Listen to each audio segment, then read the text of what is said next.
Samantala, inaalam pa rin ng mga otoridad ang sanhi ng sunog na sumiklab sa isang furniture shop sa Taytay Rizal kaninang madaling araw. Isa ang patay habang 3 ang sugatan sa insidente. May live report si Chino Gaston. Chino?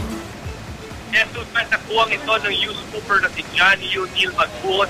Kitang-kita malakas na apoy na tumupok sa isang furniture shop sa Taytay Rizal na kung alas 4:30 ng umaga. Halos maging pulang itim na kalangitan sa lakas ng apoy. Isang trabahador na kinilalang si Alvin Lorenzana ang naisip sa loob ng nasusunog na tindahan at hindi na isalba. Nakuha ng mga bumbero ang mga nabili Lorenzana malapit sa lugar kung saan naging o dating nakatayo ang sleeping area ng mga trabahador ng tindahan. 3 trabahador pa ang nasugatan at agad dinala sa ospital. Ilang oras matapos may deklarang fire out, mga nangitim na bakal at tubing yero na lamang ang natira sa malaking furniture shop. Sinubukan namin kausapin ang may-ari ng tindahan pero tumanggi itong humarap sa kamera.